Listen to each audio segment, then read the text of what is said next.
The Ark of the Covenant is usually shown as a golden chest, but in the oldest stories, people do not treat it like a museum relic.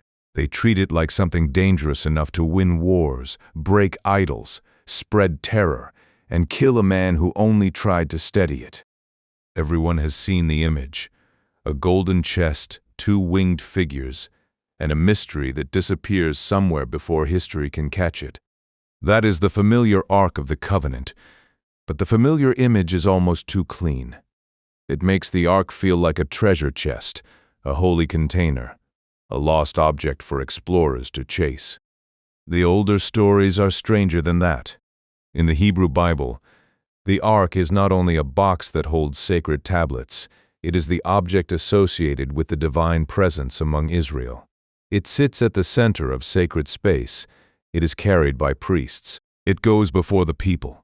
It is placed in the Holy of Holies, the most restricted room of the temple. And when the story turns violent, the Ark becomes terrifying.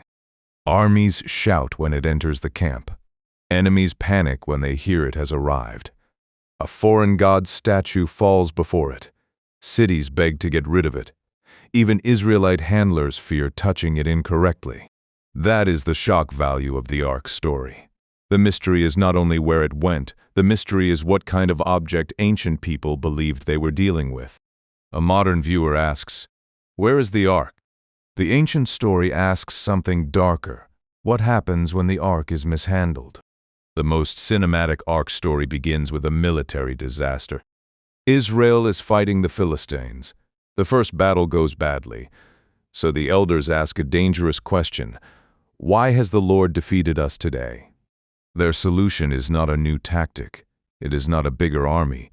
They send to Shiloh and bring the Ark of the Covenant into the camp. This is the moment that makes the Ark feel almost like a weapon. The people shout so loudly the ground seems to shake. The Philistines hear the noise and realize the Ark has entered the Israelite camp. In the story, they are afraid because they think a god has come into the camp. But the expected miracle does not happen. Israel loses again. Thousands die. The priests, Hophni and Phinehas, are killed, and the unthinkable happens. The Ark of God is captured. This is one reason the story is stronger than simple propaganda. If someone were inventing a clean victory legend, they probably would not begin with the sacred object being taken by the enemy. The Ark does not function like a magic button. It cannot be dragged into battle by corrupt leaders and forced to perform. That tension gives the whole episode its power. The Ark is treated as dangerous and holy, but not controllable. It can terrify enemies. It can symbolize divine presence. But the people carrying it do not own that power. They bring the Ark to win a war. Instead, they lose the Ark itself. After the capture, the Philistines bring the Ark to Ashdod and place it in the temple of Dagon. That detail is easy to miss, but it is one of the strangest images in the whole story. The sacred object of Israel sitting inside the house of a Philistine god. From the Philistine side, the message would have been obvious. Their God had beaten Israel's God. Their army had captured the enemy's most sacred object. The Ark was now a trophy. Then the story flips.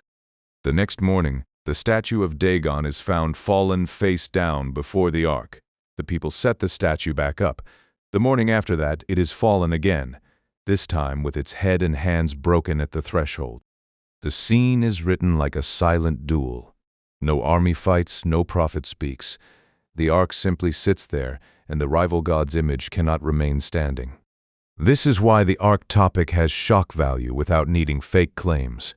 The text itself gives us the image, a captured sacred object placed before another god, and the other god's statue collapsing in its own temple. For viewers who only know the Ark from adventure movies, this detail lands hard. The Ark is not merely hidden treasure in the story. Even captivity becomes a threat. The enemy does not control it by taking it. They bring it home, and suddenly their own sacred space becomes dangerous.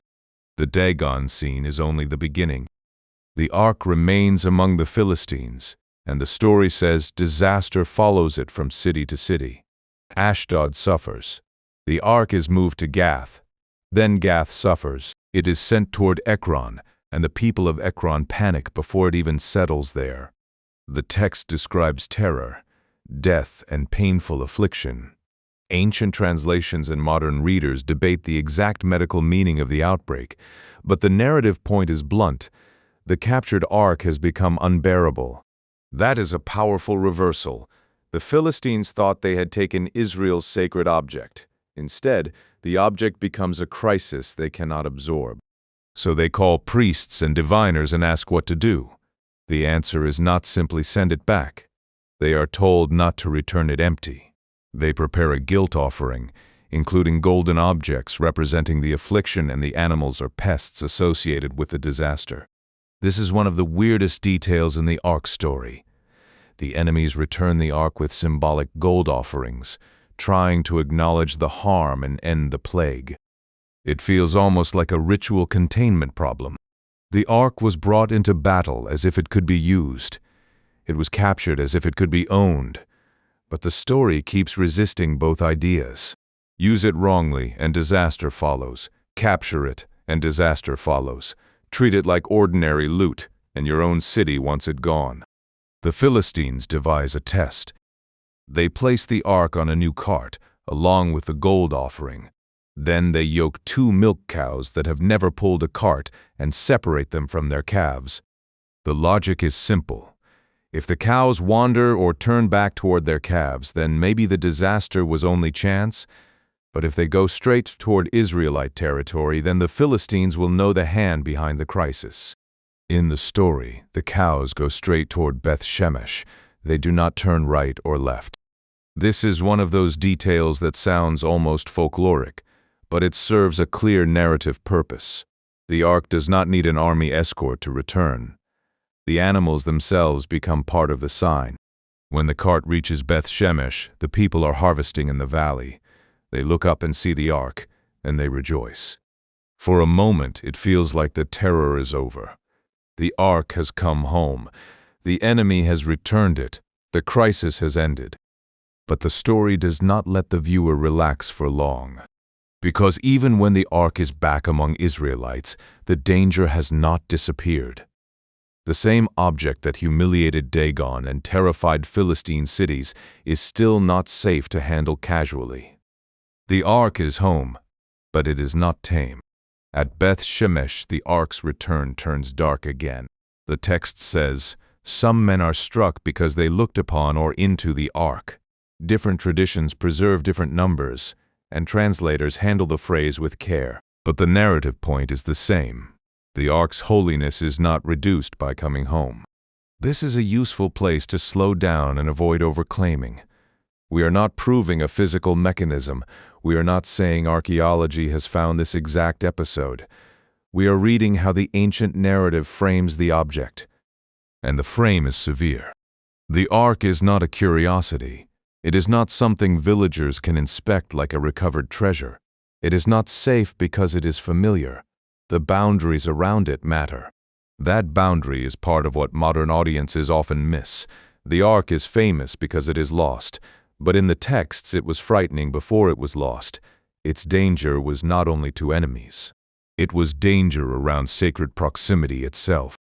So the people of Beth Shemesh ask a question that sounds like the heart of the whole ark tradition.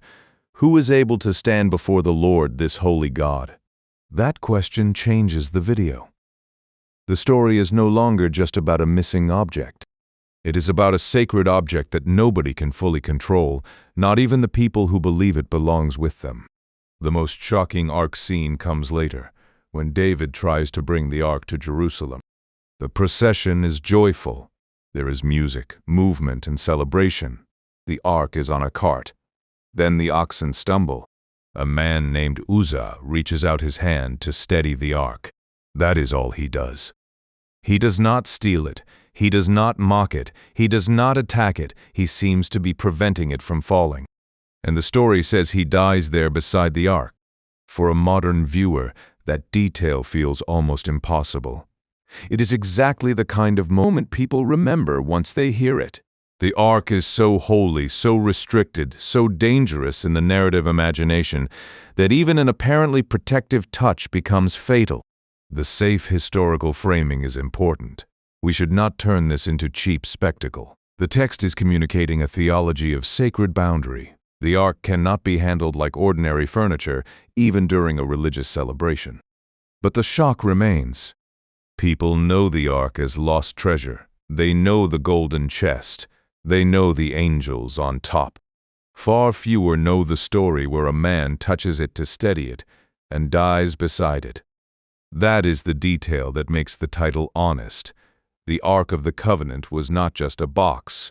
Eventually, the Ark is placed in Solomon's temple inside the Holy of Holies. This is the highest point of its public story. The wandering object, the battle object, the captured object, the dangerous object is now set inside the most restricted sacred room in Jerusalem. But that creates the next mystery. The Babylonian destruction of Jerusalem in 586 BCE should have been the moment when we hear exactly what happened to the ark. Temple treasures are taken, sacred vessels matter, empire's record spoils. Yet the ark slips out of the story. Later traditions try to fill the silence. Some say it was hidden before the destruction. Some imagine Jeremiah concealing it. Some traditions point toward Ethiopia, where the Ethiopian Orthodox Tewahedo Church has a famous claim connected with Aksum and the Kibra Nagas tradition. The careful claim is simple. None of these claims has been independently verified as the recovered ark of the biblical temple. And that is the power of the ending. The ark becomes more famous as an absence. The object that once stood at the center of sacred space becomes a missing center. The ancient stories tell us what it meant. Later traditions argue over where it went. But history gives us no confirmed final resting place. The modern ark mystery usually begins at the end. Where is it? Is it hidden under Jerusalem? Was it taken to Babylon? Was it carried to Ethiopia? Is it gone forever? Those questions are powerful, but they are not the whole reason the ark still holds attention. The deeper reason is that the object sits at the intersection of three things people cannot stop watching: sacred power, political catastrophe, and missing evidence. It is famous enough that almost everyone has heard of it, but the details feel unfamiliar. Israel brings it to battle and loses. The Philistines capture it and suffer. Dagon falls before it. The ark returns on a driverless cart. Israelites fear mishandling it. Uzzah touches it and dies. Then, after the temple period, the object disappears into contested tradition. That is the full shape of the story. Not a simple treasure hunt, not proof of a modern conspiracy, not a claim that someone has secretly solved the mystery. Something better for this channel, a famous object whose ancient details are stranger than the pop culture version. The Ark of the Covenant was not just a box. In the stories that made it famous, it was the most dangerous object in the room.